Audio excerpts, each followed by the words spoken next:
Selamat pagi, selamat siang, selamat sore, selamat malam. Assalamualaikum warahmatullahi wabarakatuh. Ketemu lagi dengan saya di channel Relawan Sinar Utama. Kali ini video saya yang ke-21 akan membahas tentang sistem pendinginan, ya, khususnya materi tentang pembelajaran SMK otomotif, ya. Pada video kali ini kita batasi, ya, pembahasan sistem pendinginan ini pada mobil.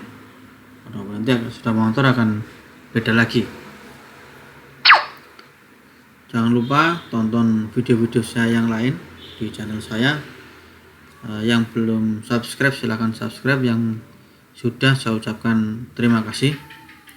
Silahkan ditonton, ya, berbagai pembelajaran di SMK otomotif khususnya, ya. Orang selain SMK juga bisa silahkan melihat-lihat ke bawah.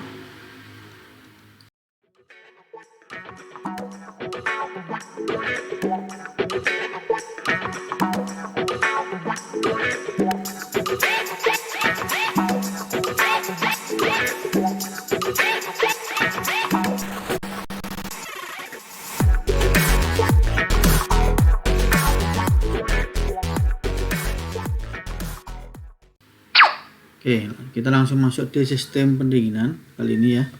Apa itu sistem pendinginan? Ya. Sistem pendinginan adalah pembakaran campuran udara bakar di dalam mesin menghasilkan energi panas, tetapi hanya 25% dari keseluruhan jumlah panas yang tidak dimanfaatkan. Sisanya untuk apa saja? Di sini 30% diserap oleh mesin itu sendiri. 45% hilang bersama gas buang, ya. Sisanya hilang karena adanya gesekan pada mesin itu sendiri, ya. Kemudian ada pompa, ya, ada pompa power steering, ada kemudian kelistrikan kaitnya dengan pengisian, ya. Sistem pendinginan ada dua, yaitu sistem pendinginan udara dan sistem pendinginan menggunakan air. Fungsi sistem pendinginan itu sendiri adalah untuk mengatur agar suhu panas mesin selalu terjaga, ingat, ya, selalu terjaga pada temperatur antara 80 sampai 90 derajat Celcius, yaitu ini adalah suhu kerja mesin mencapai kinerja yang optimal, ya. Selanjutnya, sistem pendingin ini, ya, tadi ada pendinginan udara dan sistem pendinginan air.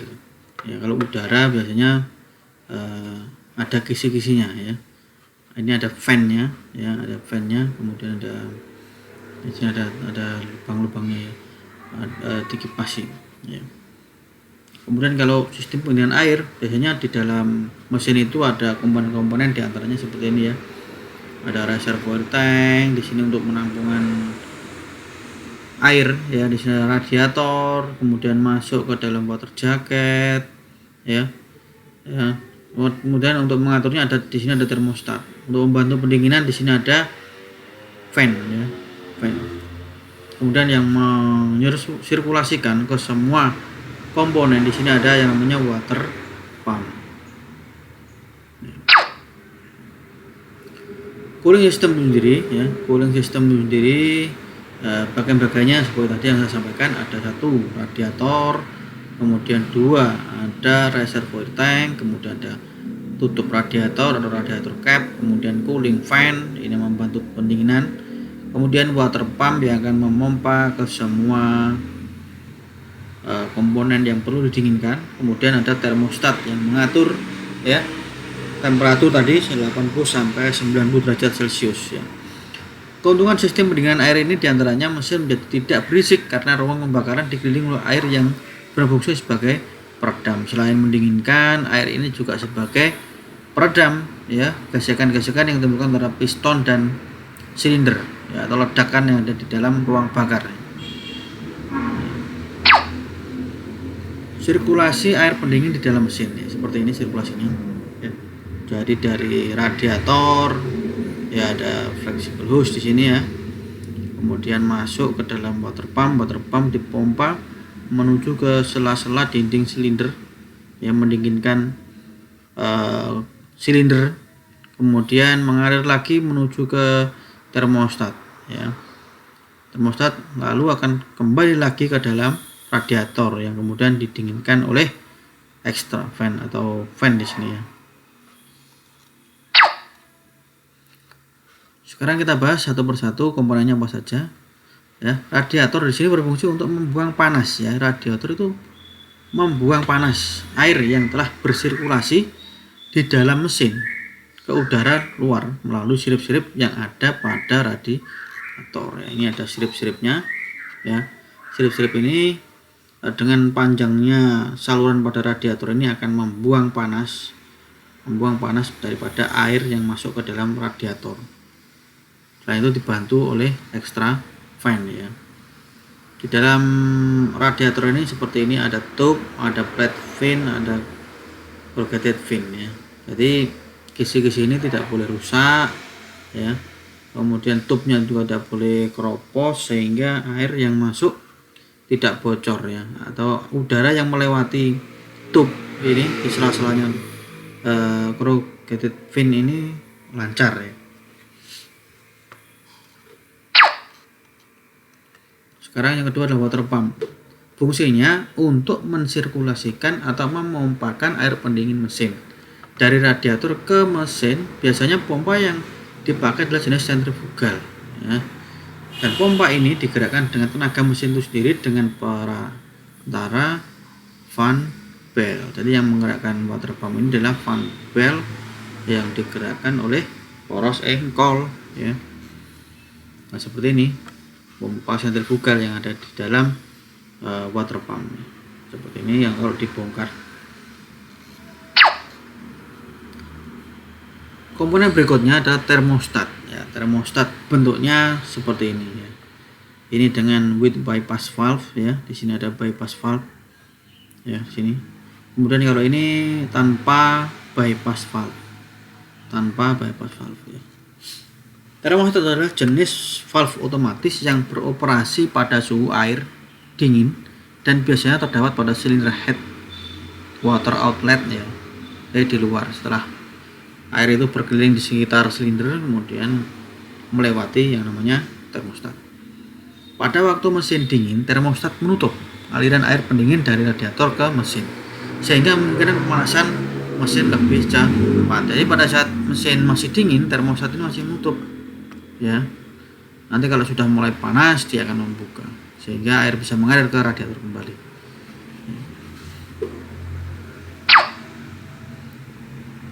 Masih termostat, di sini ada dua macam, termostat dengan katup bypass ya, dan termostat dengan katup bypass. Jika posisi termostat miring, maka posisi jingle harus ada di sebelah atas untuk menghindari terjebaknya udara di dalam sistem pendinginan. Jika hal ini terjadi, maka mesin akan menjadi overheating ya, jingle valve ya. Ini jingle valve ini harus berada di atas ini supaya udara tidak terjebak di dalam sistem pendinginan ya, sehingga ini bisa membuka ya, katup ini bisa membuka sehingga bisa mengalirkan atau membuka saluran air dari mesin menuju ke radiator. Termostat tanpa katup bypass ya. Pada saat temperatur rendah atau mesin masih dingin, saluran air di radiator oleh termostat sehingga air akan mengalir dari blok silinder ke pompa melalui saluran bypass ya. Melalui saluran ini masih dingin ya. Pada saat mesin masih sudah panas ya, saluran air ke radiator dibuka oleh termostat sehingga air akan mengalir dari blok silinder ke radiator pompa blok silinder lagi. Yang kedua, dari blok silinder melalui saluran bypass ya, pompa kemudian blok silinder. Nah, ini. Lalu termostatnya tanpa katup bypass. Bagaimana kalau dengan yang menggunakan katup bypass? Lah ini katup bypass ini komponennya satu termostat ya, saluran bypass ini salurannya, kemudian radiator, kemudian water pump. Saluran bypass yang ada pada termostat terbuka sehingga alirannya blok mesin, saluran bypass, water pump, dan blok mesin ya. jadi selalu melewati saluran bypass ya, ke pompa, kemudian ke blok mesin, balik lagi dan seterusnya. Saluran bypass yang ada pada termostat tertutup sehingga alirannya blok mesin, radiator, water pump, blok mesin. Tidak ada air yang melewati saluran bypass ya, tidak ada. Kemudian sehingga pendinginan pada saat mesin panas lebih efektif ya. Pendinginan lebih efektif kalau menggunakan yang termostat dengan katup bypass ini. Sekarang cooling fan. Apa fungsi daripada cooling fan itu sendiri? Yaitu untuk mensirkulasikan atau mengalirkan udara melalui sirip-sirip yang ada pada radiator. Dia membantu mendinginkan. Sifatnya dia menghisap panas yang ada di radiator. Cara membangkitkan aliran udara ada dua cara, dengan menggunakan kipas, dengan kendaraan lari cepat. Ya. Jadi kalau yang cooling fan-nya ikut dengan mesin, diputarkan oleh mesin, maka ya kecepatan cooling fan ini tergantung juga kecepatan daripada putaran mesin. Tetapi saat ini sudah banyak sekali mobil-mobil dengan cooling fan menggunakan elektrik ya. Jadi menggunakan listrik, jadi selalu konstan putarannya dan akan bekerja sesuai dengan temperatur pada sistem pendinginan ya. Sini cooling fan ada dua, diputar menggunakan motor listrik ini yang sekarang digunakan oleh motor-motor saat ini, diputar oleh mesin dengan peralatan tali kipas atau fan bell ya. Supaya kerja radiator lebih efektif, tambahkan LLC long life coolant pada air radiator. Ini saran aja ya, selain air yang bagus ya, juga bisa ditambahkan dengan long life coolant ya, biar supaya kinerja daripada radiator itu lebih efektif. Tutup radiator. Tutup radiator mempunyai dua katup tekan atau rally valve untuk membuang air pendingin ke reservoir pada saat tekanan di dalam radiator naik, rally valve. Ada dua, yaitu yang kedua katup vakum atau vacuum valve untuk memasukkan air pendingin ke radiator pada saat tekanan di dalam radiator tuh turun. Ya, ini pada saat mesin apa? Mesin dingin ya. Mesin dingin. Air yang ada di reservoir tank masuk kembali ke radiator. Nah, ini reservoir tank fungsi untuk menampung kelebihan air dari radiator pada saat terjadi pemuaian air di dalam radiator. Ini pada saat mesin panas ya, mesin panas. Dan mengembalikan air ke radiator pada saat tekanan di dalam radiator tuh turun pada saat mesin dingin ya. Ini seperti ini, mengisinya harus diantara low dan full, jangan terlalu berlebihan. Kenapa ada boleh terlalu berlebihan? Kalau terlalu berlebihan, maka pada saat mesin panas ya, air yang dari radiator masuk ke sini akan tumpah dan ini mengakibatkan lama-kelamaan air dalam reservoir tank ini akan habis karena terhisap keluar ya.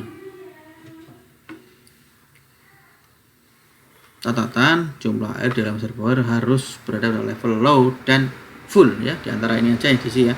Jangan sampai juga terlalu rendah ya, karena apa? Pada saat mesin dingin nanti yang menambahkan ke radiator akan kurang nanti. Nah, ini komponen-komponen daripada sistem pendinginan ya. Ada fan, water pump dan alternator dijalankan dengan fan bell. Ya, di sini bell ini yang menggerakkan fan dan alternator dan water pump. Ada tiga ini ya. Itu saja materi kita pada kesempatan kali ini ya. Silahkan komen, like dan subscribe channel saya ini supaya selalu mendapatkan